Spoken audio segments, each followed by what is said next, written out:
What's going on, guys? The Negro Shotty here, and today I'm going to be taking you guys through the Ninja Council series.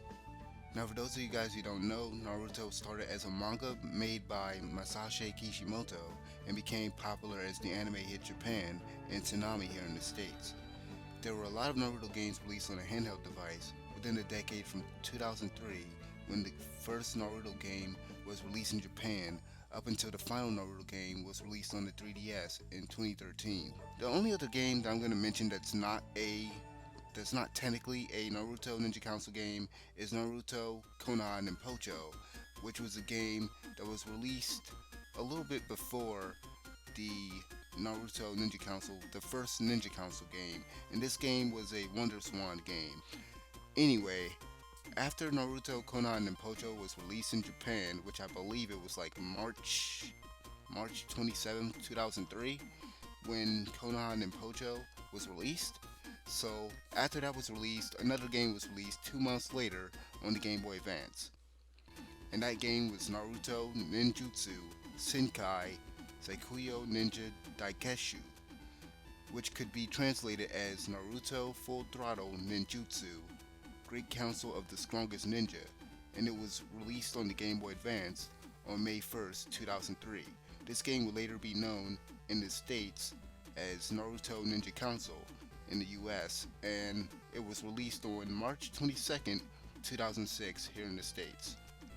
This game was published by Tomy, the same guys that published the Naruto Clash of Ninja games. This is the second Naruto game to hit the States, and only 2 weeks after the first Clash of Ninja arrived on the GameCube. This game was a 2D action platformer where you could take control of either Naruto or Sasuke and go from level to level, defeating generic enemies and then the final boss of each stage. Bosses included Choji, Shikamaru, Kiba, Orochimaru, Zabuza, and a few others. Fighting in the game was really simplistic, with a button to attack, a button to charge chakra, and throw projectiles. Jutsus were performed by releasing a button used to charge chakra, and the jutsu that is used would depend on the level of the chakra gauge and its color, either red or yellow. Chakra was also used to activate scrolls that were obtained throughout the level. Each scroll granted the player a unique ability, such as the ability to jump higher, put out fires, and destroy rocks that may be blocking your path. The game's story covered from the beginning of the series up to the Chunin exams arc. This game was really short and only had 7 levels. After completing the game, with both Naruto and Sasuke, you could unlock Kakashi as a playable character. I never bothered to purchase this game simply because I hated how the game looked. The sprites were just plain out ugly, and thankfully, the sequel improved on a lot of things that I hated. Naruto Ninja Council sold 160,000 copies in the United States and sold 220,000 copies worldwide, which was enough to warrant a sequel. The sequel to Naruto Ninja Council was released a year later on April 29, 2004 in Japan, and was released 2 years later on October 10, 2006 in the United States. This game featured better looking sprites and backdrops, more playable characters, and several new features such as co-op mode and 4-player battle mode. The story mode closely followed the second and third seasons of the anime with a few differences. The game featured fights against characters like Dosu, Saku, and Orochimaru and Kabuto that didn't occur in the anime, and had players exploring environments not shown in the anime, such as a cave. While I didn't buy this game when it was officially released, I did get to play it for the first time on the PSP back in 2009. Back when it was first released, I remember looking at this game and thinking that this was a step in the right direction. I liked the style of the sprites as opposed to the ugly abominations that the first game had, and the jutsu system was way better, allowing players to do different jutsu by pressing a combination of movement buttons and the attack button. The function of the scrolls was also changed. Now a scroll could be used to summon a support character to your aid. There is also a new swap feature allowing you to swap characters on the fly. Unfortunately, I couldn't find the sales for this game. However, I assume it sold well because despite the poor reviews, a sequel was made for the Nintendo DS. From this point on, things might get a little bit confusing, but I'll try to explain the best that I can. A year after the release of Naruto Ninja Council 2 in Japan, the sequel, Naruto Sakuyo Ninja Daikeshu 3, which is essentially Naruto Ninja Council 3, was released on the DS on April 21st, 2005. This game was released in Europe under the name Naruto Ninja Council 2 European version and came out 3 years later on October 3rd, 2008. This game technically never came out in the States, but we didn't really miss anything. This game covered the Sasuke retrieval arc, but didn't include the Naruto vs. Sasuke fight. The final battle was instead against Orochimaru. As far as features goes, from my understanding, there weren't any notable new features in this game outside of touchscreen functionality.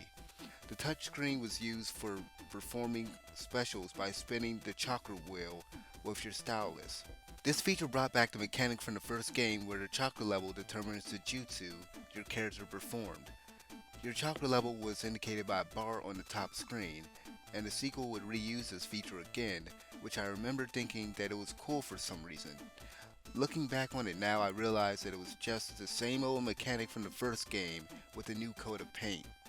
The touchscreen was also used during minigames for each level and displayed a map when not performing jutsus. This game sold 230,000 copies in Japan, which is technically 10,000 more copies than the original game. The series was going strong, so of course a sequel had to be made. The following year, on April 27, 2006, Naruto Sakuyo Ninja Daikeshu 4 DS was released in Japan.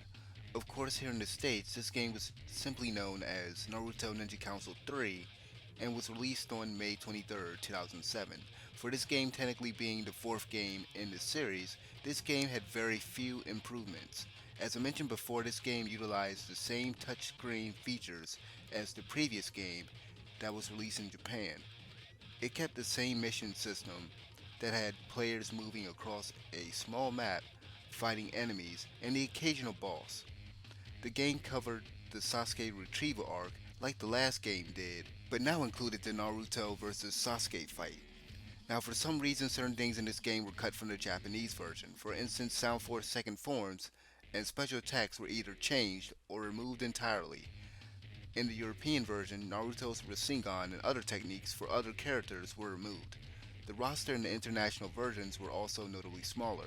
Many characters were cut, including the Nine Tails and the Curse Mark version of Sasuke, and of course, the Sound Force Curse Mark forms. These cuts were probably due to the fact that the anime was nowhere near the Sasuke retrieval arc at that time. Back during that time, we were just getting to the part where Naruto was trying to learn Rasengan. We wouldn't get to the Sasuke retrieval arc until like 5 months after this game was released, so I understand why they cut some stuff so that we wouldn't be spoiled. Anyway, despite these cuts, the game featured way more characters than Naruto Ninja Council 2 and was way longer than any of the previous entries that were released here in the States, so fans were probably content with what was there. The game sold 130,000 copies in Japan and 390,000 copies in the US, which was way more than what the original did in the US. On February 15, 2007, Naruto Shippuden aired its first episode in Japan. Several months later, the first Naruto Shippuden title for the Nintendo DS was released. Naruto Shippuden Sakuyo Ninja Daikeshu 5 Kezen Akatsuki was released on July 19, 2007. This game is better known as Naruto Ninja Council 4 here in the States and was released 2 years later on June 2, 2009. The game was released as Naruto Shippuden Ninja Council 3 European Edition in Europe. This game is essentially the fifth game in the Ninja Council series and covered the first arc of Shippuden where Naruto goes to save Gaara. The game goes up to Sakura's fight with Sasori. This was the first game in the series to include wireless multiplayer. This game featured a three-man squad system, touchscreen functionality for jutsus, and support attacks similar to the last installment. Jutsus were performed in the same way as they were in the last game, where you just select the jutsu you want to use and then use the touchscreen in a minigame to determine the success of an attack. This game included only 17 playable characters, most of which were only in the game's wireless battle mode. This was less than the previous game, which had at least 30 playable characters, or at least the Japanese version of Ninja Council 3 did anyway. Most characters were unlocked through a shop, unlike the previous games in which the characters were unlocked by completing story missions. This game sold reasonably well, with 80,000 copies sold in North America and 130,000 copies sold in Japan. The sixth installment in the Naruto Ninja Council series, Naruto Shippuden Saikuyo Ninja Daikashu Geki Tetsusu Naruto vs. Sasuke, was released on July 4th, 2008 in Japan. The game was released 2 years later on November 6, 2010 in the United States. This game would be the first game in the series that in the US didn't bear the Ninja Council name. Instead, in the States, this game was just called Naruto Shippuden, Naruto vs. Sasuke. This was probably due to the fact that the game's title would have been long as heck. Luckily, Tomy had the sense to shorten it. This game tackled Season 2 of Naruto Shippuden, where Naruto meets Sai and looks for Sasuke at Orochimaru's lair. This game had a lot of noticeable differences, unlike the past few Ninja Council games.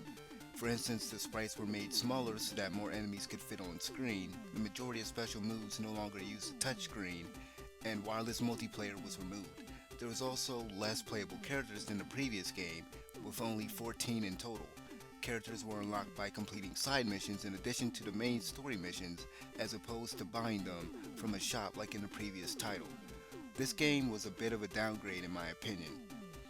I didn't mind the look of the smaller sprites too much, but there was just way less than in the previous games. Naruto vs. Sasuke only sold 70,000 copies in the United States and 30,000 copies in Japan, making it the worst selling game in the series as far as I can tell. I think the lack of content is what really hurt the sales of this game and ultimately killed this franchise. Or maybe it could have benefited from having the Ninja Council name on it in the States. Whatever the reason was for the demise of this series, one thing is for certain: at the end of the day, Tomy and Aspect Company created a successful franchise that lasted for 6 long years, and no other Naruto game on a Nintendo handheld can match it as far as sales goes. The games following Naruto Shippuden Naruto vs. Sasuke, such as Shinobi Rumble and The New Era on the 3DS, barely sold 60,000 copies in and outside of Japan. Naruto games are no longer profitable on a Nintendo handheld, it seems. Nowadays, that could be due to a lot of factors, but I won't bore you with my theories. I want to thank you guys for watching this video. Please like and subscribe for more content, and I will see you guys next time. This has been a Negro Shotty. Peace.